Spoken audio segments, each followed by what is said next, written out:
ሰላም ዩቲዩብ እንዴት ናችሁ? በዛሬ ቪዲዮአችን ደግሞ ስለ ክለባችን ስለ ሊቨርፑል የዝውውር መረጃ የምነግራችሁና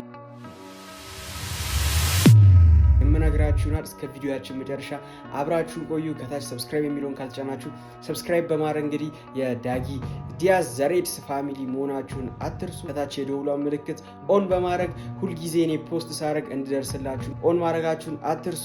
ቪዲዮ ከተመቻችሁ ደግሞ ላይክ በማድረግ ጀምሩ። ስለ ክለባችን ስለ ሊቨርፑል አጫጭር ዝውውሮች አሁን ነግራችኋለሁ። ወደ ቪዲዮ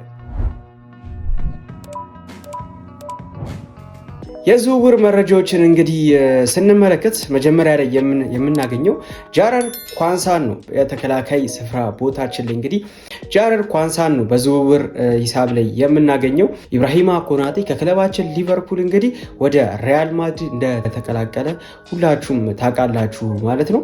አሁን ደግሞ ሊቨርፑል ወደ አካዳሚ ውጤታችን ወደ ሆነው ወደ ጃረር ኳንሳን እንግዲህ ፊቱን አዙሯል ማለት ነው። ጃረር ኳንሳ እንግዲህ የሊቨርፑል ወጣት ተከላካይ በባየር ሊቨርኩሰን እንዳለ ሁላችሁም ታውቃላችሁ። ለጃረር ኳንሳ እንግዲህ ወደ 32 ሚሊዮን ነው እኛ የሸጥንላቸው ወደ ባየር ሊቨርኩሰን።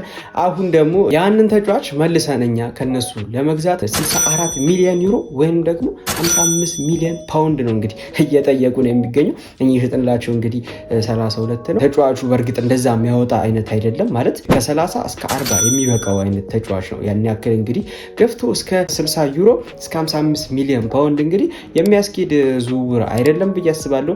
ነገር ግን አዶኒ ኢራኦላ የዚህ ተጫዋች አድናቂ ናቸው። ይህንን ተጫዋች እጅጉን አድርጎ ይፈልጉታል ማለት ነው። ጋዜጠኛ ፋብሪዚዮ ሮማኖ 64 ሚሊዮን ዩሮ እንግዲህ እንደተጠየቀ ፋብሪዚዮ ሮማኖ እያስመለከተን ይገኛል። ወደ ሌላኛው ዝውውራችን ስናመራ እንግዲህ የመሐመድ ሳላህ ተተኪ ነው። መሐመድ ሳላህ ከክለቡ መልቀቁን ተከትሎ አዲሱ አሰልጣኛችን አዶኒ ኢራኦላ እንግዲህ የሊቨርፑል ቦርዱን የሱን ሀሳብ ጠይቀውት ጥሩ ግብ አስቆጣሪ ዊንገር ተጫዋች እየፈለጉ ይገኛሉ። አሁን በገበያ ላይ ነው እንግዲህ የሚገኙት። እንግዲህ በገበያ ላይ ወደ 4-5 ተጫዋቾች እንግዲህ ይገኛሉ። ከአራቱ ተጫዋቾች እየተፈለጉ ያሉት ዋነኞቹን ተጫዋቾች እንግዲህ አሁን ልንገራችሁ። በአንደኛ ደረጃ ላይ የሚገኘው ያን ዲማንዴ ነው። ስሙ ከሊቨርፑል ጋር በተደጋጋሚ እየተያዘ የሚገኘው ያን ዲማንዴ ነው። እንግዲህ በጀርመኑ ክለብ አርቢ ሌፕዚግ እንግዲህ እየተጫወተ ይገኛል። ሁኔታው የተጫዋቹ ሁኔታ እንግዲህ በአሁኑ ሰዓት የሊቨርፑል ቀጥተኛ ኢላማ ዳንዲም አንድ የ19 ዓመቱ ኮትዲቫራዊ የክንፍ ተጫዋች ባለፈው የውድድር ዘመን በጀርመን ቡንደስሊጋ 20 ጎሎች ላይ እንግዲህ ቀጥተኛ ተሳትፎ አድርጓል ማለት ነው። በጣም የሚገርም ነገር ነው። አንድ ተጫዋች በአንድ ውድድር ዘመን ከ20 በላይ እንግዲህ የጎል ተሳትፎ ላይ መገኘት በጣም የሚገርም ነገር ነው።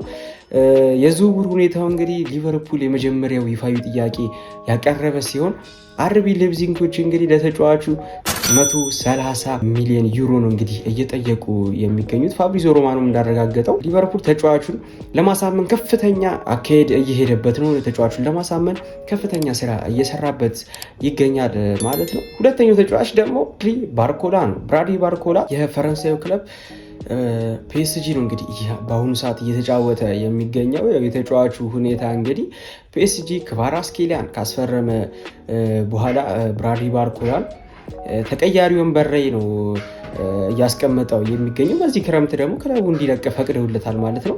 ሁኔታው ሊቨርፑል ሳላን በቀጥተኛ መልኩ ስላጣ ያው የሳላን ይተካል ተብሎ የተጠበቀው ብራድሊ ባርኮላ ነው። ብራድሊ ባርኮላ ይተኳል ተብሎ እንግዲህ እየተጠበቀ ይገኛል። ተጫዋቹ እንግዲህ አርሰናልም እየፈለገው ይገኛል። ከአርሰናል ጋር እጅግ ፍክክር ውስጥ ገብተዋል ሊቨርፑልና አርሰናል ማለት ነው።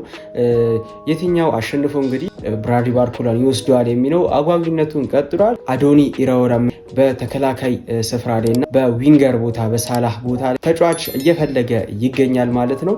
ለዚህም እንግዲህ አዶኒ ኢራኦላ ትልቅ ስራ ይጠበቅበታል ብዬ አስባለሁ። እናንተ የምታስባላችሁ ኮሜንት ላይ አስቀምጡልኝ። ሰብስክራይብ ማድረጋችሁን አትርሱ።